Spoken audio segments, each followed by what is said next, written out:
بالخصوص چونکہ آج ذکر فاروق اعظم کا کرنا ہے. کون فاروق اعظم؟ افضل البشر بعد الانبیاء، صدیق اکبر رضی اللہ تعالی عنہ کے بعد تمام صحابہ میں جو سب سے زیادہ فضیلت والا ہے، جو سب سے زیادہ مرتبے والا ہے، اس کو فاروق اعظم کہا جاتا ہے. یاد رکھنا صدیق کا پہلا نمبر ہے. اہل سنت و جماعت کے عقیدے کے مطابق صدیق کا پہلا نمبر ہے، عمر کا دوسرا نمبر ہے. اور یہ عقیدہ ہم نے کسی خشک ملا سے نہیں لیا، یہ عقیدہ ہم نے اپنی طبیعت کے مطابق نہیں بنایا. یہ سن کے جم ہو گیا، یہ عقیدہ علی المرتضیٰ سے لیا ہے، یہ عقیدہ شیر خدا سے لیا ہے، یہ عقیدہ دماد مصطفیٰ سے لیا ہے. السوائق المحرقہ پڑھو، ابن جرمکی نے اس روایت کو نقل کیا. حضرت علی المرتضیٰ فرماتے ہیں، کہتے ہیں خیر هذه الامہ بعد نبیہا ابو بکر و عمر. علی المرتضیٰ کہتے ہیں نبیوں کے بعد مصطفیٰ کی امت میں جو سب سے زیادہ فضیلت والا ہے، ایک کو ابو بکر صدیق کہا جاتا ہے، ایک کو عمر فاروق کہا جاتا ہے. یہ عقیدہ کس نے دیا؟ سارے بولو ذرا. علی المرتضیٰ نے دیا ہے. فرمایا خیر هذه الامہ بعد نبیہا ابو بکر و عمر.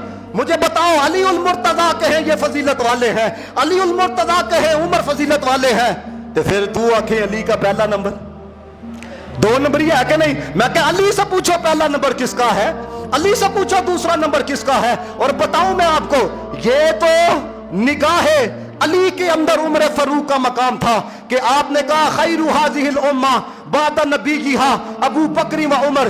لیکن ابو بکر کی نظر کے اندر جو افضل البشر بعد الانبیاء ہے، ان کی نظر کے اندر عمر فاروق کا مقام کیا تھا. پھر میں آگے چل کے آپ کو بتاؤں گا نبی کی نظر کے اندر عمر کا مقام کیا تھا. یہ آپ کو صدیق اکبر کی بات. کون صدیق اکبر؟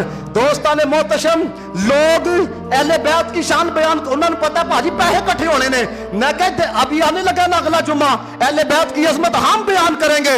ہم صحابہ کی عظمت بھی گج وج کے بیان کرتے ہیں، مصطفیٰ کی آل کی عظمت بھی گج وج کے بیان کرتے ہیں. اس لیے ہمارے اندر دو نمبری نہیں ہے، اس لیے کہ ہمارے اندر منافقت نہیں ہے. ہم نے صحابہ کو بھی مانا ہے تو مصطفیٰ کی وجہ سے مانا ہے، ہم نے آل کو بھی مانا ہے تو مصطفیٰ کی وجہ سے مانا ہے. صدیق اکبر، اب صدیق اکبر کا مقام کیا ہے؟ نبی پاک نے فرمایا سب کے احسانات کا بدلہ دے دیا ہے. فرمایا ابو بکر کے احسان کا بدلہ میرا رب عطا کرے گا. کون صدیق اکبر؟ نبی پاک نے فرمایا کسی کے مال نے مجھے اتنا نفع نہیں پہنچایا جتنا ابو بکر کے مال نے پہنچایا ہے. کون صدیق اکبر؟ وہ جس کو نبی پاک نے اپنی آنکھ قرار دیا ہے. کون صدیق اکبر؟ جو غار کے اندر بھی مصطفیٰ کے ساتھ ہے، جو مزار کے اندر بھی مصطفیٰ کے ساتھ ہے. کون صدیق اکبر؟ ساری امت کا ایمان ایک پلڑے میں رکھ دیا جائے. نبی پاک نے فرمایا ابو بکر کا ایمان ایک پلڑے میں رکھ دیا جائے. فرمایا ساری امت کا ایمان ایک پاسے، ابو بکر کا ایمان ایک پاسے. اس ابو بکر کی نگاہ کے اندر فاروق اعظم کا مقام کیا تھا؟ حضرت عمر فاروق رضی اللہ تعالی عنہ آپ نہ ایک جگہ سے گزر رہے تھے تو سامنے سے حضرت ابو بکر صدیق رضی اللہ تعالی عنہ تشریف لے کے آئے. تو حضرت عمر نے صدیق اکبر کو مخاطب کر کے کہا خیر الناس بعد رسول اللہ، اے رسول اللہ کے بعد لوگوں میں سب سے بہترین شخصیت.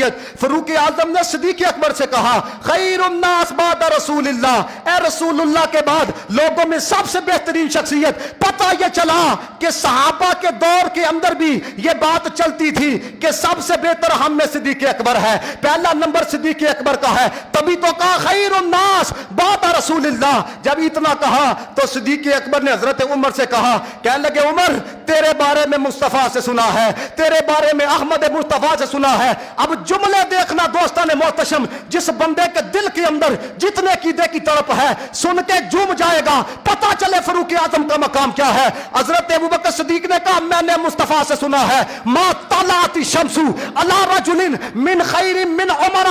سرور کائنات نے فرمایا انبیاء کے بعد کسی مرد پر، کسی بندے پر، کسی شخص پر سورج طلوع نہیں ہوا جو میرے عمر سے بہتر ہو.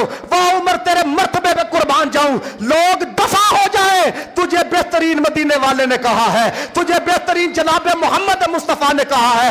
تیرا جو بغض رکھے وہ بدترین ہے، تیرا جو بغض رکھے وہ کم ترین ہے، تیرا جو بغض رکھے وہ گندا ترین ہے. اوے تو بہترین ہے، یہ مدینے والے نے سند دی ہے. اور مدینے والا کب لب کھولتا ہے؟ ان ہوا الا وحی یوحا. جب رب بول بولتا ہے پتہ یہ چلا مدینے والے کا یہ کہنا ما طلعت الشمس علی رجل من خیر من عمر، یہ قول مصطفیٰ کا تھا، آرڈر خدا کا تھا۔